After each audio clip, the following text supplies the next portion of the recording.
আসসালামু আলাইকুম সবাইকে, আশা করি সবাই ভালো আছেন। বাংলাদেশ আজকে পাকিস্তান শাহিনসের মুখোমুখি হবে। বাংলাদেশ এ দল ভার্সেস পাকিস্তান শাহিনসের match, final match Asia cup rising stars 2025-এর।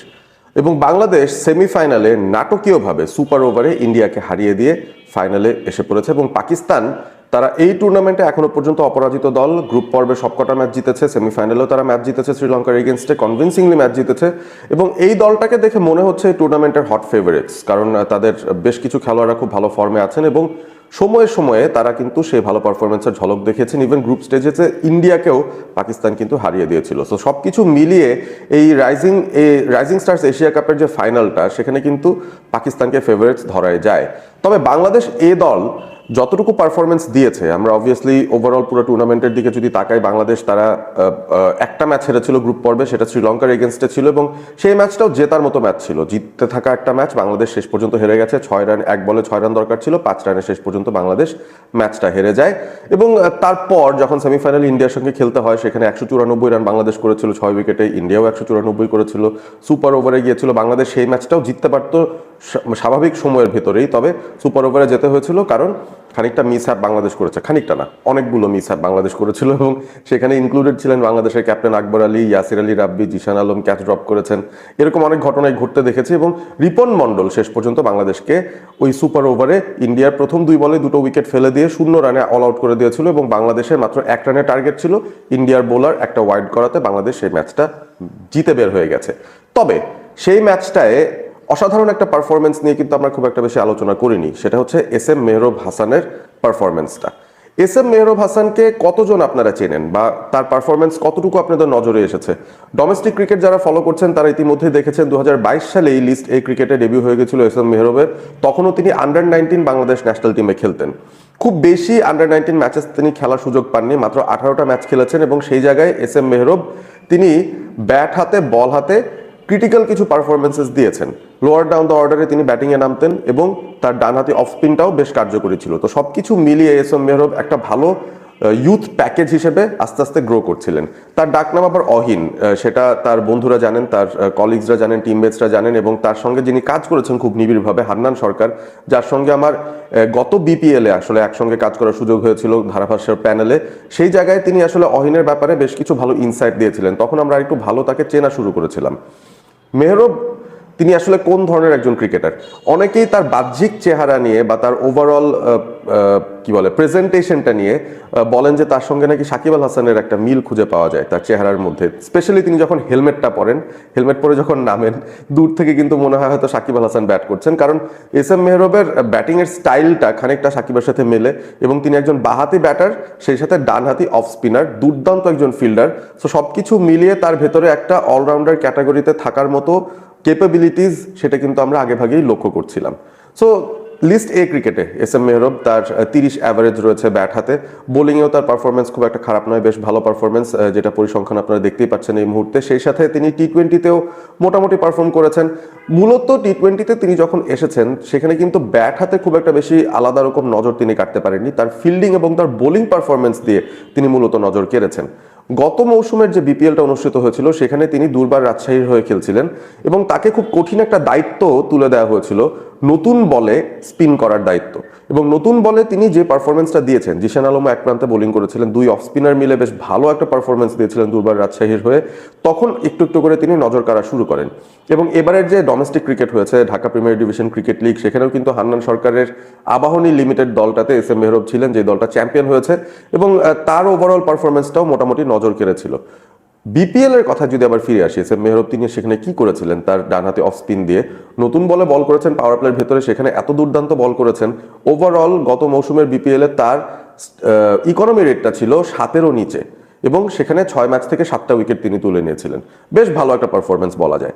তবে তিনি যে আসলে হার্ড ওয়ার্কিং একজন ক্রিকেটার, তিনি যে ট্রেনিং গ্রাউন্ডে বেশ ভালো পারফর্ম করেন, কোচদেরকে যে ইমপ্রেস করতে পারেন, সেটার একটা প্রমাণ আমরা দেখলাম। পরিসংখ্যানের দিক থেকে খুব বেশি আলাদা তাকে করতে না পারলেও তার ওয়ার্ক এথিকের কারণেই কিন্তু আস্তে আস্তে তিনি ল্যাডারে উপরের দিকে আসছেন। এবং বাংলাদেশ এই দলে তিনি প্রথমবারের মতো যখন সুযোগ পেলেন এবার এশিয়া কাপ রাইজিং স্টার্সে, তখন কিন্তু অনেকেই সারপ্রাইজ হচ্ছিলেন যে এস এম মেহরবকে নেওয়া হয়েছে, তিনি আসলে কি করবেন।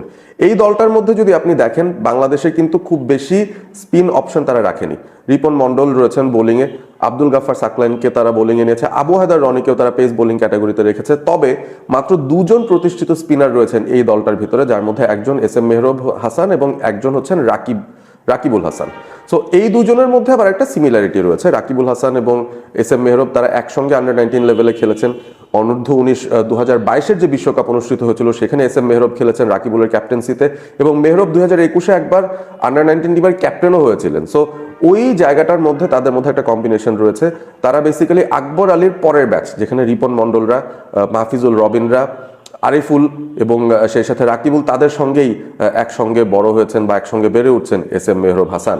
সো অহিনের ওভারঅল এই পারফরমেন্সের আলাদা করে কেন প্রশংসা আমরা করছি, ইন্ডিয়ার বিরুদ্ধে সেমিফাইনালটা এশিয়া কাপ রাইজিং স্টার্সের, সেখানে ক্রিটিক্যাল একটা মোমেন্ট বাংলাদেশ কিন্তু ধুঁকছিল সেই সময়টায়, যখন টানা তাদের ব্যাটারে আউট হয়ে যাচ্ছিলেন।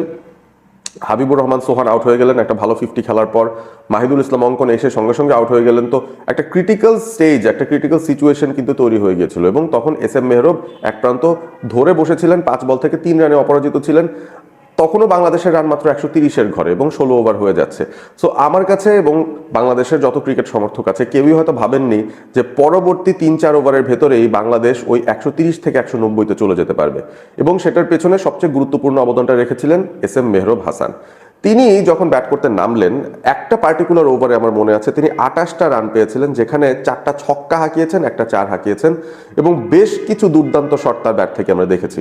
ওই স্পিনার নামানকে তিনি যেভাবে খেললেন, অফের বাইরের বল টার্নের সঙ্গে একটা রিভার্স সুইপে ছক্কা হাঁকিয়েছেন, যেটা কিন্তু সবার নজরে পড়ে গেছে, এবং তারপর একটা কনভেনশনাল সুইপ শট কিংবা হাফ সুইপ হাফ পুল ধরনের একটা শট থেকে একটা ছক্কা তিনি হাঁকিয়েছেন, এবং এই ধরনের বেশ কিছু ইনোভেটিভ শটস তিনি উইকেটের পেছনে খেলে মোটামুটি একটা ভালো পর্যায়ে চলে গিয়েছিলেন।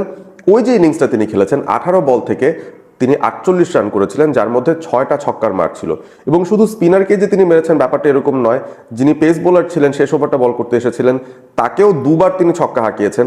একেবারে ইনিংসের শেষ বল থেকে একটা ছক্কা হাঁকিয়েছিলেন, শর্ট অফ লেন্থ বলে স্টেডি হেডে দাঁড়িয়ে থেকে তিনি সেই মিড অন বা কাউ কর্নারের উপর দিয়ে সেই ছক্কাটা হাঁকিয়েছিলেন। সো ওভারঅল তার ইনিংসটা কিন্তু পাওয়ার প্যাক ছিল, এবং আমার কাছে অন্তত মনে হয়, আমার চোখে দেখা, তাকে যতবার ব্যাটিং করতে দেখেছি, সবচাইতে ইম্প্যাক্টফুল ইনিংস, যেখানে তিনি টি-20 ক্রিকেটে আসলে তিনি হার্ড হিটিং করতে পারেন, 6 হাঁকাতে পারেন, স্পিনার পেসার সব ধরনের বোলিংয়ের এগেনস্টে তিনি সাবলীল ব্যাটিং করতে পারেন, সেটা একটা স্বাক্ষর রেখেছিলেন। এবং দুর্দান্ত ইনিংসের কারণে কিন্তু বাংলাদেশ ওই 194-এ পৌঁছে যেতে পারে, শেষ পর্যন্ত সেটা বাংলাদেশকে জয় পেতে সাহায্য করেছিল বটে। বল হাতেও এস এম মেহরব ওই দিন খুব একটা খারাপ করেনি, 4 ওভার বল করে মাত্র 35 রান দিয়েছেন, যেটা ওই ম্যাচের কনটেক্সটে বেশ ভালো বোলিংয়ে বলা যায়। এবং এস এম মেহরবের ফিল্ডিং নিয়ে কথা বলছিলাম, তিনি কতটা দুর্দান্ত একজন ফিল্ডার। এনসিএল টি-20 টুর্নামেন্ট যেটা অনুষ্ঠিত হয়েছিল এই মৌসুমে, সেই টুর্নামেন্টে আমি ধারাভাষ্য করার সুযোগ পেয়েছিলাম। পুরো টুর্নামেন্টেই আমি প্রোডাকশন টিমের সঙ্গে ছিলাম, এবং আপনারাও নিশ্চয়ই দেখেছেন সেই টুর্নামেন্টটা, যেখানে রংপুর চ্যাম্পিয়ন হয়েছিল। এস এম মেহরব তিনি রাজশাহী দলের হয়ে খেলেছিলেন, এবং সেই রাজশাহী দলটার শুরুর দিককার ভালো পারফরমেন্স এবং তারা যে যতটুকু পারফর্ম করেছে পুরো এনসিএলটার মধ্যে, তার পেছনে কিন্তু এস এম মেহরবের বোলিং এবং খানিকটা ব্যাটিং এবং স্পেশালি তার ফিল্ডিংয়ের বিশাল বড় একটা অবদান ছিল। দুর্দান্ত কিছু ক্যাচ নিয়েছেন, ভালো কিছু গ্রাউন্ড ফিল্ডিং করেছেন, লাইভ ওয়ার ছিলেন তিনি ফিল্ডে, এবং শেষ পর্যন্ত এনসিএল টি-20-র যেই টুর্নামেন্টটা হয়েছে, টুর্নামেন্টের সেরা ফিল্ডার হিসেবেও কিন্তু অ্যাওয়ার্ডটা পেয়ে গেছেন S M Mehrab Hasan অহিন। So তার মধ্যে আমরা একটা হাঙ্গার দেখি, তার ভেতরে আমরা একটা রেজিলিয়েন্স দেখি, এবং বাংলাদেশ দলের মধ্যে আসলে এই ধরনের ক্রিকেটারের প্রয়োজন আছে, যারা হার্ড মোমেন্টসে বা কঠিন সময়ের মধ্যে আসলে সামনে চলে আসতে পারেন। হয়তো তার পরিসংখ্যান এখনো পর্যন্ত খুব একটা উজ্জ্বল নয়, হয়তো তাকে স্ট্যাটিস্টিক্যালি দেখে বা তাকে হঠাৎ করে একটা ম্যাচে দেখে আপনার মনে হবে না যে তিনি অসাধারণ কিছু, তবে ক্রিকেট যেহেতু একটা টিম গেম, সেই টিম গেমে আপনার একজন টিম ম্যান প্রয়োজন, যিনি কিনা বোলিংয়ে, ব্যাটিংয়ে, ফিল্ডিংয়ে সব দিক থেকে একটা প্রপার কন্ট্রিবিউশন দিতে পারবেন। লঙ্গার ভার্সন ক্রিকেটেও এস এম মেহরব কিন্তু এই যে এ দলের হয়ে সফরটায় এসেছেন এশিয়া কাপ রাইজিং স্টার্সে, তার আগের যে ম্যাচটা খেলেছেন রাজশাহীর হয়ে, সেখানেও আবার প্লেয়ার অফ দ্য ম্যাচ হয়েছিলেন।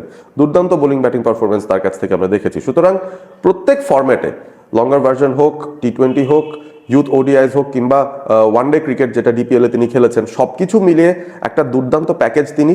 এবং আমার কাছে মনে হয় যে তিনি যদি নিজেকে সেভাবেই প্রেজেন্ট করতে থাকেন, তার খেলার যদি ধারাবাহিক উন্নতিটা তিনি ধরে রাখতে পারেন, তাহলে ওই যে আমরা একজন অলরাউন্ডারকে খুঁজি, মেহেদী হাসান মিরাজ রিসেন্ট সময়ের আমাদের একজন অলরাউন্ডার, মোসাদ্দেক হোসেন সৈকত তার আগে ছিলেন, বা সাকিব আল হাসান লেভেলের অলরাউন্ডার, যার কাছাকাছিও আসলে কাউকে খুঁজে পাওয়া যায় না এই মুহূর্তে বাংলাদেশে, অলরাউন্ডার ক্যাটাগরিতে যিনি স্পিন বোলিং করতে পারেন, মিডল অর্ডারে ব্যাটিং করতে পারেন এবং দুর্দান্ত ফিল্ডিং করতে পারেন, এই ক্যাটাগরির ভেতরে কিন্তু এস এম মেহরব হাসান ইতিমধ্যেই আমার মনে হয় নির্বাচকদের রেডারে ঢুকে পড়েছেন, সমর্থকদের বাহবা পাচ্ছেন, সমর্থকদের তিনি অবশ্যই কুর্নিশ পাচ্ছেন এবং আমার কাছে মনে হয় যে তিনি যদি তার পারফরমেন্সের উন্নতির ধারাটা এভাবে বজায় রাখতে পারেন, কোনো না কোনো সময় তার সেরাটা আমরা হয়তো দেখবো এবং ইন্টারন্যাশনাল স্টেজের বড় মঞ্চগুলোতেও তিনি পারফর্ম করবেন, এই আশাই আমরা রাখতে চাই।